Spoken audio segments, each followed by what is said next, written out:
to ICNA Canada Post-Secondary Pathways Night. And thank you so much for coming here. I just want to introduce myself. My name is Nayab Said, and I'm one of the coordinators of youth projects for ICNA. And so we did an event in May called Bridging the Gap Between High School and Post-Secondary Education. It was a huge success. We had over 300 parents and students. Some of you guys might have attended that one too.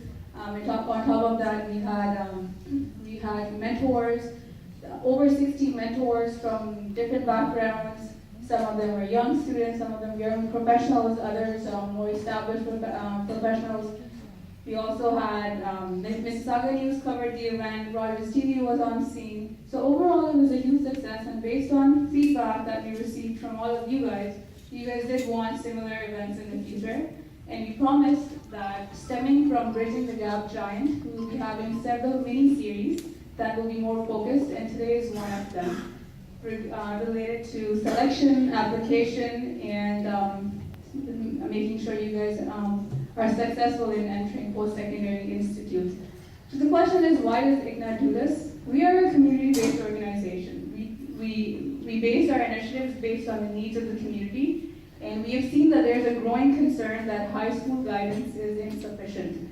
High schools don't prepare you, they don't inform you, and by the time they do, it's usually too late to rework those decisions. On top of that, university admission requirements are extremely tough. Parents are usually indecisive in grade 12 when it's time to apply, and that leads to wrong decisions, and unfortunately, these are some of the decisions that are hard to go back and fix. So we'll get started. I will start off with a video on ICNA.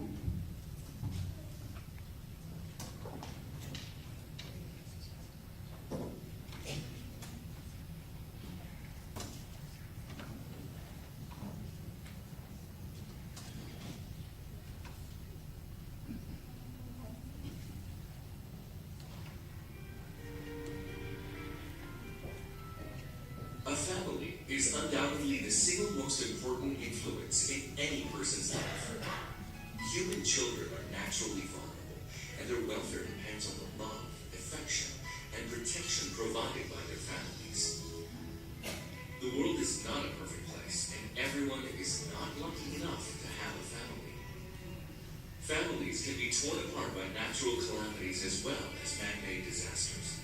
Earthquakes, floods, wars, political conflicts, disease. The course of life can change in an instant. The loss of parents is especially emotional and traumatic for children. The lack of basic financial support can make things worse, more so in places and countries which lack a functional welfare system. According to UNICEF, over 132 million children around the world have lost either one or both of their parents. Every second a child loses his parents in some part of the world. Humanity cannot sustain such losses at a wide scale. We must join hands together and provide help and hope for the destitute children everywhere. That is what ICNA Relief Canada strives for, with the slogan of no borders, no boundaries. ICNA Relief Canada is a registered Canadian charity that operates community and welfare projects within Canada and around the world. ICNA Relief Canada enjoys a widely acknowledged reputation through its community welfare work. ICNA works on a wide array of aid and rehabilitation projects around the world. ICNA's Orphan Sponsorship Program is dedicated to supporting over 3,000 orphans all around the world. So let me start off with saying the stuff that you guys will not learn today. We're not going to be spending our time giving the information that schools already provide, because they will tell you the basics, like which website to go to, what is your login information when you do the applications, and all the basic information that schools already provide. There's no point of repeating it over here. We can't tell you everything, not about all the universities, all the programs out there, all the requirements. This is something that you will probably have to look into more depth on your own time. And the other thing is, we cannot tell you what's best for you. This is for the students, you guys know yourself much better, even better than your own parents know you. So I cannot tell you that's the program that's best for you. That's really something that you know best. However, what you will learn today are tips for successful entry into post-secondary institution. We'll primarily be addressing common myths because it's because of those myths that a lot of people end up making wrong decisions. The purpose of today is to help you guys become informed parents, and for the students here, it's really so that you guys can take responsibility for your own success. That is the main intent for tonight. I just want to make you guys familiarized with some terminology that often often causes some confusion. There are two terms. One is undergraduate and one is graduate. For all of you guys entering from grade 12 into university, can you tell me which term applies? Is it undergraduate or graduate? Undergraduate. Perfect. So a lot of people say, I want to become a graduate.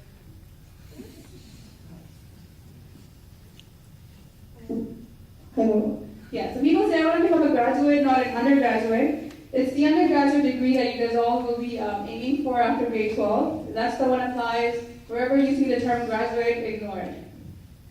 Grade 12 is time critical. In September, this is as soon as school starts, you need to be ready and on your toes. The first thing that happens, and a lot of people miss this, is the Ontario University Square. Raise your hand if you attended it this year. Perfect. Any grade 11s that attended it? That would be very impressive. You should give a salute to this girl here.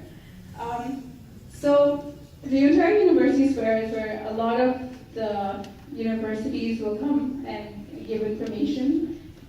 It's free, and if you guys did miss it and you're in grade 11, I just want to say September 22nd, 24th is the next one at the Metro Toronto Convention Center. Remember this date. By the way, you don't have to make notes if you don't want to, because we will be delivering these presentations to you via email, or we will also be posting them on our Facebook page and also on ICNA Canada's website. So it's okay if you're not making any notes.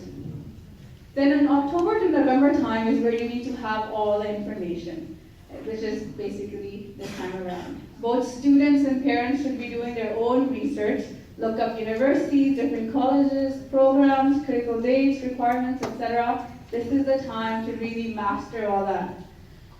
Book an appointment with your guidance counselor. That's what they're there for, right? So better use that resource available. Talk to other friends, talk to other parents, because you may never know what they may know, and you can learn that. So knowledge sharing, please consider that. Lastly, if you do have questions that are specific to a university, directly email, or even better, give them a call. Call their admissions department and they'll be more than happy to answer any questions that you have. That is a mistake that a lot of people make, not bother calling the university and inquiring whatever information you need. Then what happens, end of November, is when applications open. This is an online process, and I don't want to go into too much detail which website is it, and how do you log in, etc., because your schools will provide the main information. And the big deadline is for this year, next year actually, January 11th, 2017. That's when all the applications must be submitted, so don't miss it if you're in grade 12. So we'll start off with addressing some of the very common myths. And the first one is a big one. Guidance counselors are there to direct me towards the right career path. True or false? False. This is a big false assumption. They only are there to provide basic and very general help.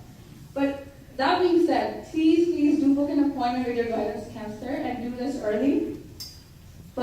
And you should take your parents with you. And it's very easy. You just go to the office, tell them that I want an appointment with the guidance counselor, and inform them that my parents will be coming along because I have to discuss my post-secondary education choices.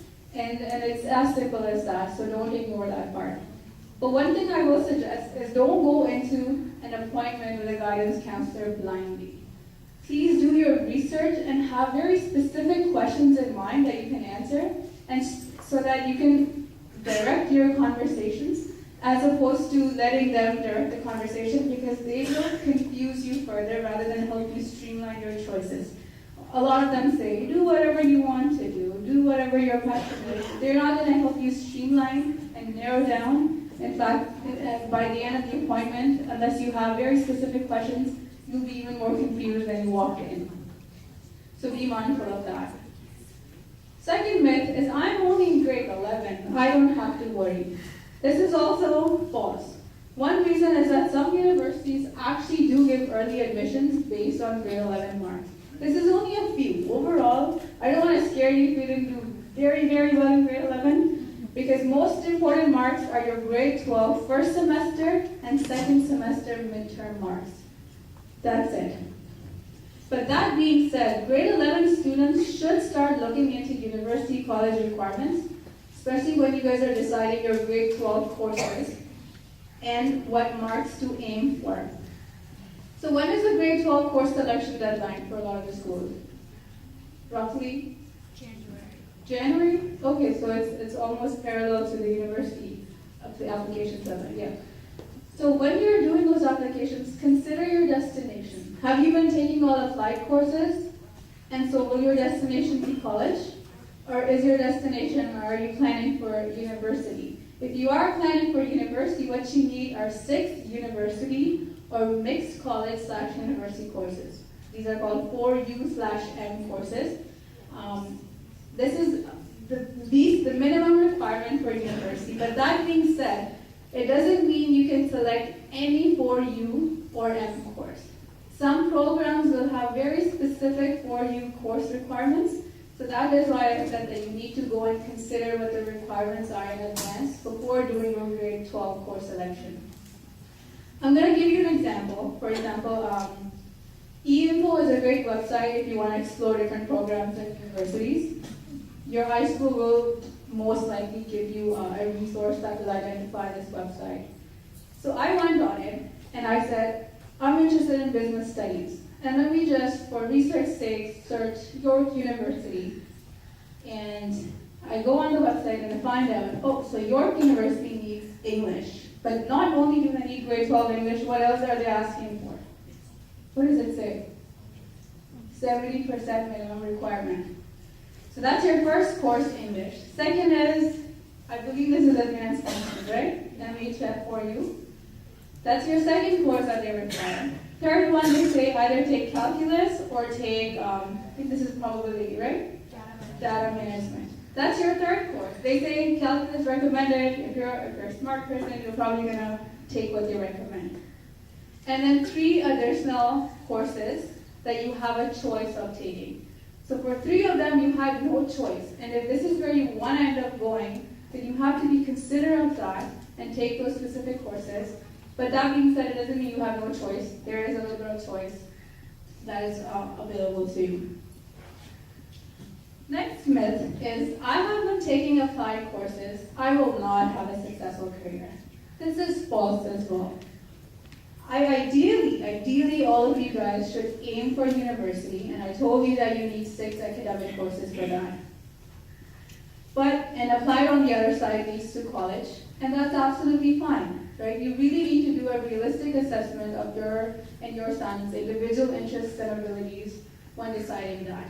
Colleges give diplomas, not degrees, but that being said, colleges are really focused on specific areas. For example, if you're really interested in policing, then you can have a policing degree. Or IT, there's lots of IT options. If nursing is what interests you, there are diplomas for nursing. Colleges give you a fast entry into workplace, and that is something that you might want to consider. I had a friend, his father had a welding business, and he wanted to go and join that. So instead of spending 4 or 5 years in university, he did a welding course at a college so that he could at least understand how welding works. And now he's a manager at his father's business. So it's not a wrong choice. It depends on what you want. And if you really want a fast entry into workplace without going into academia, then maybe that's best for you.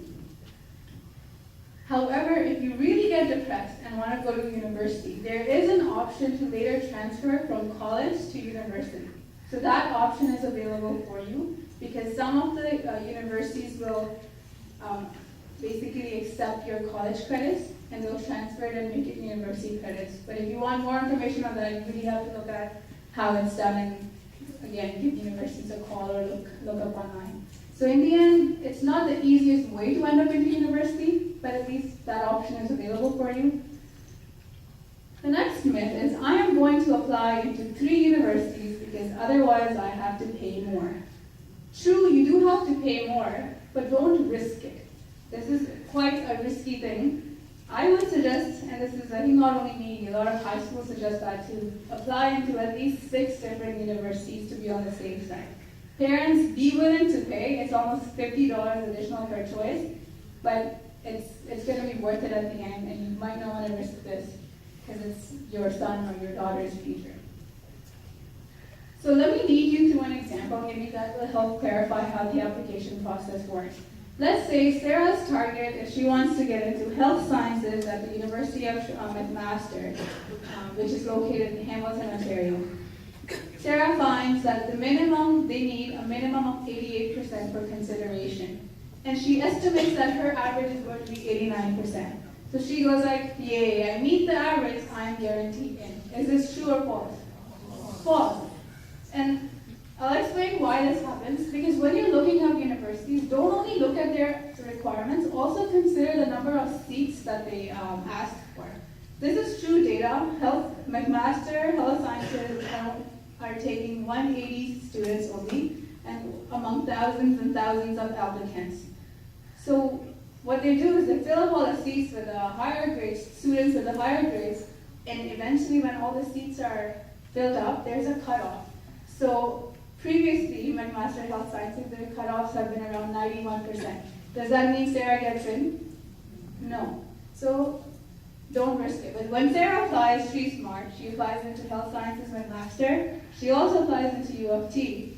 But then she says, hey, she also applies into Health Sciences at a different university, Western Ontario. Then she applies into Life Sciences as a backup. And not only that, she says, I'm also going to apply to York because their average is 75%. I don't want to take any chances. Sarah is a smart girl. And how much does Sarah's parents pay? Do you guys know? $150 additional to the $150 that is required. And that's okay, right? Money doesn't matter. Let me give you another example. Sarah was a smart girl. This is Mike. His average is 74%. He thinks he's interested in business, but he's really unsure where he wants to head up. So he does his research, starts looking at universities, like University of Toronto's business program. He looks at York's business program, University of Carleton's business programs. The good thing is he has all the courses requirements, but does he have the marks? No. So is he taking a risk by applying for these? You probably shouldn't, right? But then he looks into other programs. There's commerce, which is at least related in a way, at University of Ottawa, which is in Oshawa. There's business administration at the University of Windsor, maybe computer science, and then because his parents have been bugging him, he also applies to engineering at University of Ontario. At least he has a chance of getting into these programs.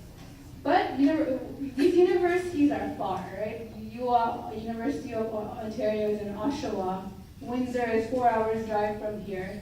So parents, your son, your daughter might have to move out, and that's completely fine. Don't be like this. When it's time for them to move out, okay? It's fine. By the end of the 4 or 5 years, you'll be proud of them. Trust me with that. So if they have to move out, please let them. Next myth is, but I may not go to a good university. I am screwed. That's not true. Although it is a fact that universities are ranked, not only universities, the programs are ranked as well. And you should always aim for the top. There's a website, Magazines. If you are interested in the rankings, go look at it. They tell you what are the top 10 universities for business, top 10 for arts, top 10 for tech, etc. But that being said, if you go to any university in Ontario, you will not be disadvantaged. Your degree, your experiences, and your skills are really what matter.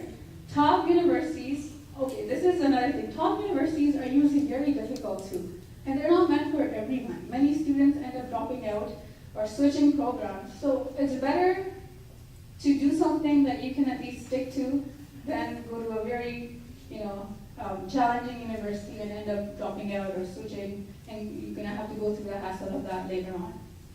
And in the end, you have a Canadian degree, so just relax, not a big deal. The next myth is applications are due in January 11th. I have until then to submit volunteer hours. True? False. It's a pretty risky thing to do. The 40 volunteer hours are a must to graduate, so you should complete and submit them early. It's recommended to do this around end of November, because sometimes if you're doing it close to the deadlines, there's some processing time and that can cause delays in your applications reaching the universities. Next myth is I can take a grade 12 course early in summer school. This is true. Day school, summer school, night school, private school, they will be considered equivalently. So universities do consider those. But sometimes you might be asked when you're filling your applications to justify why did you take English in summer school or why did you take the course in night school. So just be prepared to write that justification. Myth 8 is I can always repeat a course at night school to improve my marks.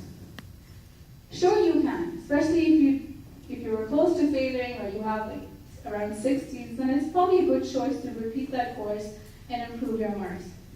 That being said, repeat courses may be considered differently. And one example I have is Waterloo Engineering. They actually cut 5% from your overall admission average if you repeat a course.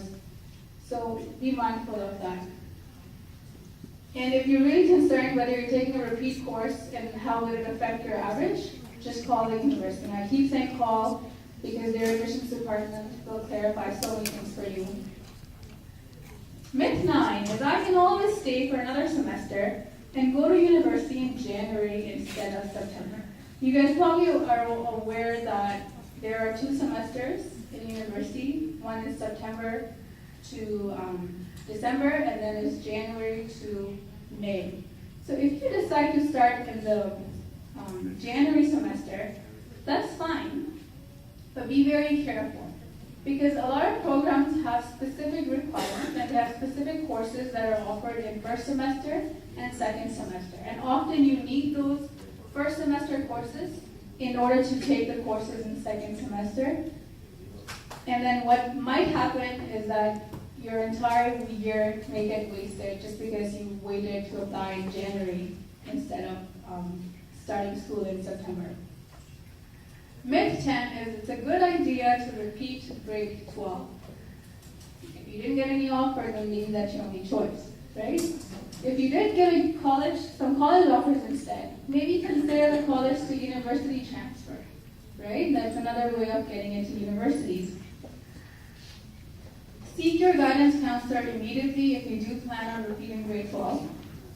And lastly, only repeat if you know you can make a significant difference. Otherwise, do not waste an entire year. If you can commit yourself and really turn the tables around in terms of your marks and your work ethics, then it's a good idea. But if you're just going to be repeating how you did grade 12 initially, then don't waste an entire year doing that. You might be in a better place. Another question is that what happens if I take advanced placement or IB in high school? I don't know what IB stands for. I can never remember that. Okay, perfect. Thank you. So some universities, what they will do is they will transfer your high school credits into university credits. It's that even before you go into university, you have already completed some of their courses. That's pretty amazing, right? You've already taken university courses even before you've entered. But this stuff is already assessed after you get your admission. It doesn't give you any privilege or any, you're not in a better position than any other student just because you took AP or IB in terms of getting offers. Next myth is I'm an ESL student. I can't go to university. This is also false. If you came to Canada sometimes around high school, then you might want to check because you might be ESL. So just make sure if you're concerned whether your status is of an ESL student or not. ESL students can get into university, it's no problem. You just need to write an English language proficiency test even if your grades are super, super high, every ESL student needs to write that. And I suggest write this early, even before applying, have this out of the way. And if you need more information, go talk to your school. They will be able to help you out in writing the proficiency test. And I think this is the last myth for tonight, is that grade 12 mid-semester is passed. I do not have to worry about marks now. True or false? False. You may get an offer that is conditional, and what that means is that universities have the right to take that offer back based on assessment of your final grades. And your final grades do get submitted. I'll just end off with some critical dates, although your high school will provide these dates, but it's good to just revise. I told you January 11, 2017, there's a deadline to submit university applications. Put that on your refrigerator. February 3rd, 2017 is a recommended last date for you to submit all information to be considered for early admission. May 26, 2017 is the latest date you can expect a response of acceptance, rejection, or deferral. Deferral means that you guys are missing some information, so they have deferred your offer until you provide them all the information. So May 26th is the latest response. If you don't hear something afterwards, silence. And lastly, June 1st is the earliest date you may be required to respond to an offer and give a financial commitment. That means you might need to submit some registration deposit or residence deposit, but this is only the earliest. It continues afterwards as well. So that is really the myths that I wanted to discuss.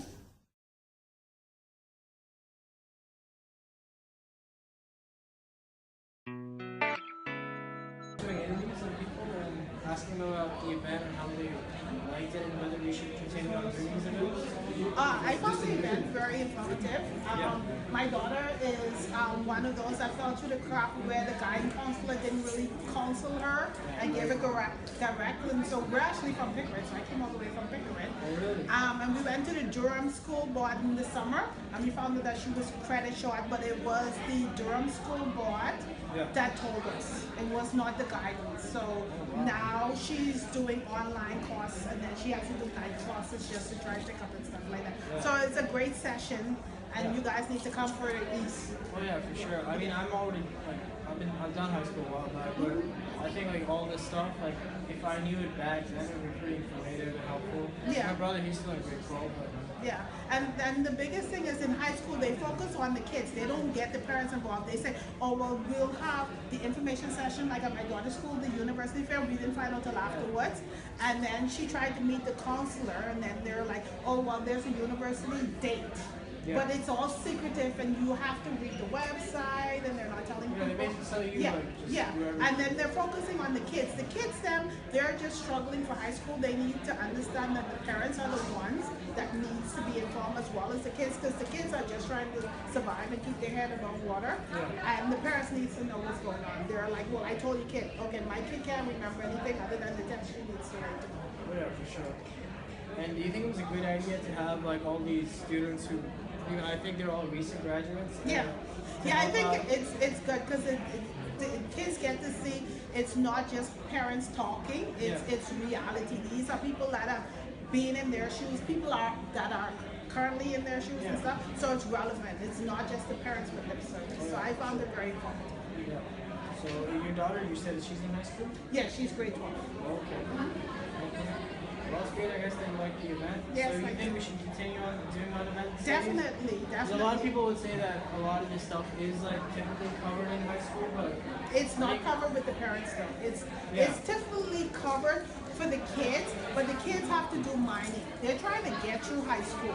They don't have time to go and do this research and figure this out. It's great that the parents know this, and I would say not even just grade 11, grade 12, because my daughter is grade 8. Like soon as they start in high school, like the parents need to know, so you know what to do. So the 4 years they know what course to focus on, grades and everything. So I would say even start the sessions with kids in grade 10, like grade 9, grade 10, because you can't have too much information, right?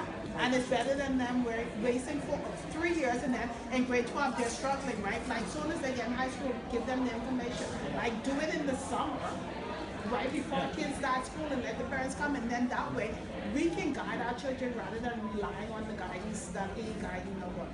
Yeah, for sure. So I guess this is more of a helpful session. Yes, it was definitely. Right. Yes. Right, then it was nice to meet you. Same here. Thank you. Okay, you too. We're just doing, like a video research by asking people about how we work things like that, and whether we should continue on doing these events. Events similar to this in like the near future or anything. I think that this is absolutely essential, right? And I'm actually speaking, I mentioned that I'm speaking as somebody who teaches on contract at the university. Yeah. I think there's an extreme need for information like this because A, parents are not getting enough information and they don't really know where to ask for the information. But like for example, in this form right now, like there's so much stress on marks, which of course is needed, but at the same time, given the competition for university right now, you need to have other stuff, right? Like community engagement, involvement in your larger community, everything that counts. But these are like the more of the informal things that most people learn from, parents or their friends and stuff. But this is why, like for example, even I've started a peer mentoring program because first generation or the first in their family to go to university have no one to guide them. Oh, for sure. And one of the things I told them already is that if the research data shows if you're going to drop out of university, it's going to be the first year. Because the first year is the transition from high school and everything changes. Like if you're an A student in high school, well suddenly now you're with all the A students from all over the world. Right? So it's a different pond now. But again, and that's why I said like again, when I see middle class parents and how they support their children, it's not competition. Because middle class parents are actually like editing their kids' essays. And people who are from working class or racialized class, but nobody else is going to university, they're on their own. And so when you have peer mentoring or you have programs like this that can say, okay, now we're going to focus on first-year university students.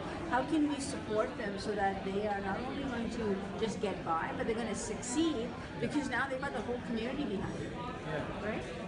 I mean, a lot of people would say that a lot of this information is provided in high school, but I think that's actually an error because one of the things that most of us find, for example, even way back when I was applying at high school, I wanted to apply for McGill, and they told me no, it's in French.